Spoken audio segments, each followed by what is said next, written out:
Derivatives क्या होते हैं कि डेरिवेटिव्स जिनके कोई फ्यूचर डेरिवेटिव्स वो होते हैं जिनको हम डेरिवेटिव्स मीन वो कॉन्ट्रैक्ट जो हम फ्यूचर डेट में सेटल करते हैं। मतलब डेरिवेटिव्स का मतलब ये होता है कि वो कॉन्ट्रैक्ट होते हैं जो कॉन्ट्रैक्ट तो हमने आज बनाया प्रेजेंट में, लेकिन उसको हमने उसके ऊपर वर्क उसको फुलफिल करना है, सेटल करना है in the future date. So derivative जो कॉन्ट्रैक्ट होते हैं ना, इनकी कोई इनिशियल जो है इन्वेस्टमेंट नहीं होती। इनिशियल इन्वेस्टमेंट इनकी इसलिए नहीं होती है क्योंकि स्टार्टिंग में जब आप एग्रीमेंट कर रहे हो, जस्ट कॉन्ट्रैक्ट साइन किया है, उसके बाद जैसे जैसे आपकी मार्केट फोर्सेस मार्केट चेंजेस होते जाएंगे, आपके प्राइसेस जो है वो उसके अकॉर्डिंग जो है वो उसमें हम उनको नेट इन्वेस्टमेंट जो है वो हमारी चेंज होती जाएगी। उसको हम कंपेयर करते हैं ना, स्टार्टिंग में जो हमने इन्वेस्टमेंट किया, फिर जब हमने फ्यूचर में उस कॉन्ट्रैक्ट को पूरा करना है तो उस टाइम क्या मार्केट रेट्स चल रहे हैं उसके अकॉर्डिंग ही हमारी इन्वेस्टमेंट जो है वो चेंज हो जाएगी। और जो हमारे डेरिवेटिव्स कॉन्ट्रैक्ट होते हैं, इनकी जो वैल्यूज चेंजेस होती हैं that is depend upon the interest rate, financial instrument price, foreign exchange rate, index price rate, trading rating, मतलब इन सारी डेरिवेटिव मार्केट होती है जो फ्यूचर मार्केट होती है ना, तो फ्यूचर में इन सब इंटरनेशनल रेट्स जो इंटरेस्ट रेट, एक्सचेंज रेट है, इंडेक्स प्राइस है, उनमें जो चेंजेस आएंगे उनके बेस के ऊपर डेरिवेटिव कॉन्ट्रैक्ट की वैल्यू जो है वो चेंज हो जाएगी। कॉमन अंडरलाइंग डेरिवेटिव कॉन्ट्रैक्ट्स कौन से होते हैं? डेरिवेटिव कॉन्ट्रैक्ट होते हैं ये वाले stock future contract, interest rate swap, currency swap, commodity swap, ठीक है। और अंडरलाइंग होते हैं benchmark, exchange rate of involve, commodity prices, equity prices, credit rating, credit index. ये जो डेरिवेटिव कॉन्ट्रैक्ट्स है ना, इनको आप टाइप ऑफ डेरिवेटिव कॉन्ट्रैक्ट्स भी कह सकते हैं बेटा। डेरिवेटिव कॉन्ट्रैक्ट्स जो है इस बार ये जो दिए हैं ना, एक बार इनको ये वाले जो कॉन्ट्रैक्ट है हमारे, इनको थोड़ा सा एलैबोरेट कर लेना, इनको थोड़ा सा इनको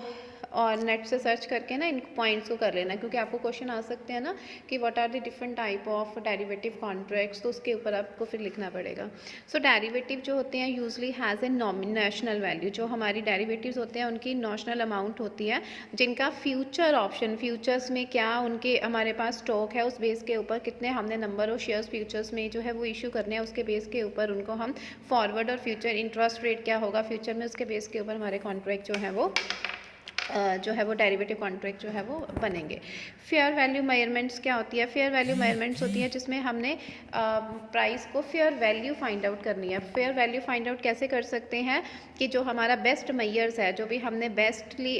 जो है वो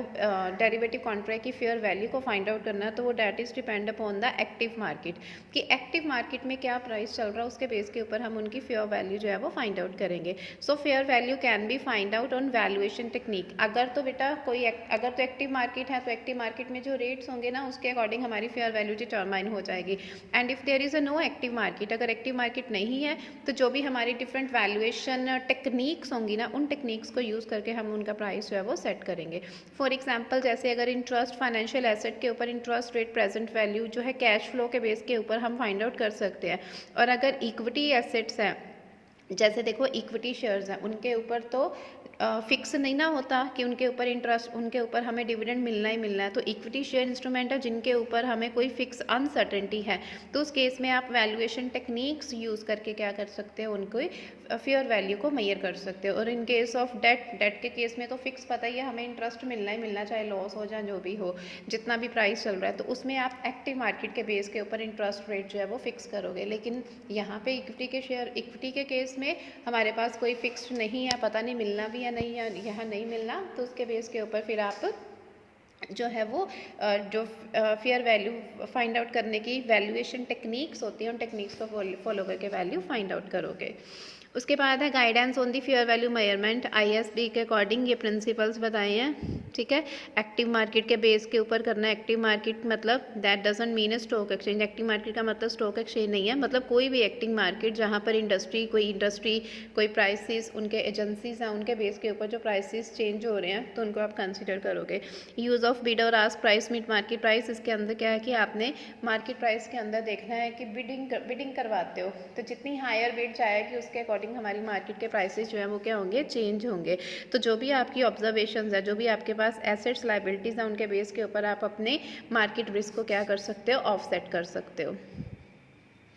पहले बेसिक प्रिंसिपल था कि फेयर वैल्यू जो हमने मैयर्स करनी है that is based on the going concern, जो कंसर्न हमारी चल रही है, अगर कंसर्न बंद हो गई है तो उसकी थोड़ी हम फेयर वैल्यू निकालेंगे, ऑब्वियसली जो गोइंग कंसर्न है उसकी फेयर वैल्यू निकालेंगे। Adjustment to last observe price, उसके बाद है कि हमने ऑब्जर्व प्राइस जो है वो फेयर मार्केट जो हमारी कोटेशन है ना उसके बेस के ऊपर ऑब्जर्व करने हैं, कि हमने जो भी हमने प्राइस को ऑब्जर्व किया है उसको हम उस बेस के ऊपर फिर क्या करेंगे, एडजस्ट करेंगे, कि जो भी हम ट्रांजेक्शन्स फॉलो कर रहे हैं उसको हमने प्राइसेस को एडजस्ट करना है। Adjustment for the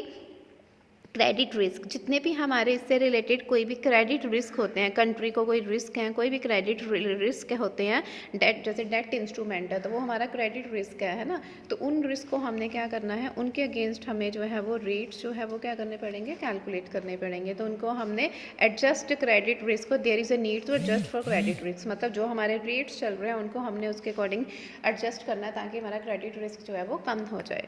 meaning of fair value means willing buyer and willing seller in arm length transaction, कि जिसमें प्राइस जो है आर्म लेंथ ट्रांजेक्शन, मतलब जो प्राइस एग्री कर रहा है बायर और सेलर, वो आपस में मिलकर वो आपस में क्या कर रहे हैं, एक एग्रीमेंट करके एक प्राइस जो है वो क्या कर रहे हैं, सेट कर रहे हैं, तो that is called the fair value. No active market value techniques, हमने बोला कि अगर तो मार्केट एक्टिव है तो मार्केट में जो वैल्यू चल रही है उसके बेस के ऊपर उनकी वैल्यूएशन होगी, और अगर एक्टिव मार्केट नहीं है तो फिर कैसे वैल्यू डिटर्मिन करनी है, हमने various techniques, valuation techniques follow करके ना। What are the valuation technique? Valuation technique means recent price of a comparable transaction, discounted cash flow, मतलब ये हमारी वैल्यूएशन टेक्निक एंड मेथड्स को यूज़ करके हम अपनी वैल्यूएशन कर सकते हैं। या फिर आप एस्टिमेटेड, आपने अगर एस्टिमेटेड फेयर वैल्यू निकालनी है तो इट मीन्स वो मार्केट को रिफ्लेक्ट करती हो, हमने वो प्राइस लेना है जो मार्केट को रिफ्लेक्ट करता हो। और input to the valuation techniques, हमने उनकी एक्सपेक्टेशन मैयर risk return factors find out करने हैं कि जिनकी वजह से हमारा इनपुट फाइंड आउट हो रहा है। उसके अलावा एंटिटी पीरियोडिकली बेस के ऊपर आप क्या कर सकते हो, टेक्निक्स अपनी जो है वो फॉलो कर सकते हो। वैल्यूएशन टेक्निक अगर आपको लगती है कि जितने भी फैक्टर्स हैं उन फैक्टर्स को हमने उन फैक्टर्स को कंबाइंड करके हमने एक पर्टिकुलर प्राइस के ऊपर क्या होना है, अराइव होना है, जिसके बेस के ऊपर हमें वो टेक्निक्स कर सकते हैं। इनमें से कोई 4-5 टेक्निक्स कर लेना कि ये टेक्निक अगर तो एक्टिव मार्केट है तो ये मेथड यूज़ हो रहे हैं, अगर एक्टिव मार्केट नहीं है बेटा तो फिर क्या करेंगे, ट्रांजेक्शन जो है डिफरेंट मेथड्स हैं उनको फॉलो करके हम यूज़ कर सकते हैं। If there is a no active market for equity instrument, अगर इक्विटी इंस्ट्रूमेंट के लिए एक्टिव मार्केट नहीं है तो फेयर वैल्यू हमने कैसे फाइंड आउट करनी है, then derivative link to equity instrument for which there is no a can be measured if variable in the range of fair value estimated no significant to the instrument. क्या बोला कि जो आपके उनकी fair value में estimates जो आपने लगाया था उसमें वेरिएबिलिटी है, चेंजेस आ रहे हैं, तो उस वो इंस्ट्रूमेंट हमारा सिग्निफिकेंट नहीं माना जाएगा। और प्रोबेबिलिटीज़ ऑफ वेरियस एस्टिमेट, आपकी प्रोबेबिलिटीज़ आपने एक फाइंड आउट किया है कि हो भी सकता है नहीं भी हो सकता, तो उसके बेस के ऊपर आप उनकी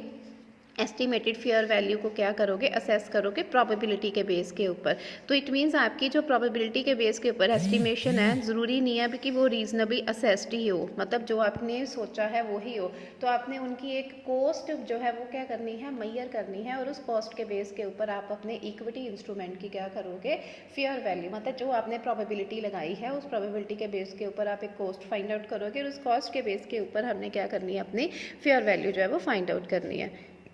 नेक्स्ट है input to valuation technique. Input के लिए वैल्यूएशन टेक्निक, इनपुट के लिए आपने रॉ मटेरियल के लिए जो फेयर वैल्यू मेजर करनी वो कैसे करनी है, टाइम वैल्यू ऑफ मनी। सबसे पहले तो टाइम देखना है कि कब आपने उस इनपुट को परचेज़ किया और किस टाइम वो पब्लिकेशंस हो रही हैं, मतलब किस टाइम आपकी जो है कंपनी ने, फॉर एग्जांपल यील्ड कब पब्लिश बाय सेंट्रल बैंक और investment banking companies in various country, कब उनको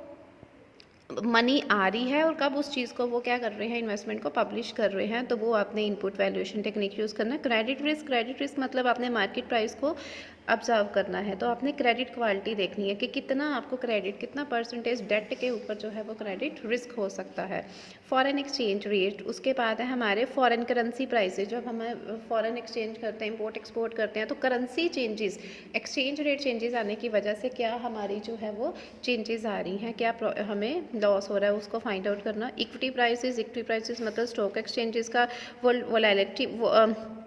volatility can be computed using the standard aviation, जो हमने स्टैंडर्ड एविएशन मेथड यूज़ करते हैं ना, तो उसके बेस के ऊपर हम उनकी जो है कितने लेवल से वो वेरिएबल जा रहे हैं, उनका कितना वो उनमें वो वैलेटिलिटी है तो वो हमने फाइंड आउट करनी है। उसके अलावा है प्री पेमेंट रिस्क, कितना हिस्टोरिकल, हमने जो हिस्टोरिकल डाटा लिया उसके बेस के ऊपर हमने अपना कितना रिस्क हो रहा है उस चीज़ को फाइंड आउट करना, मतलब पैटर्न यूज़ करना है कि हिस्टोरिकल डाटा यूज़ करके हमने उस चीज़ को उसका पैटर्न लेके प्री पेमेंट रिस्क की जो हम एडवांस में पेमेंट करते हैं उस पर कितना रिस्क हो सकता है वो हिस्टोरिकल डाटा के बेस के ऊपर हम अपने ऑब्जर्वेशन करेंगे।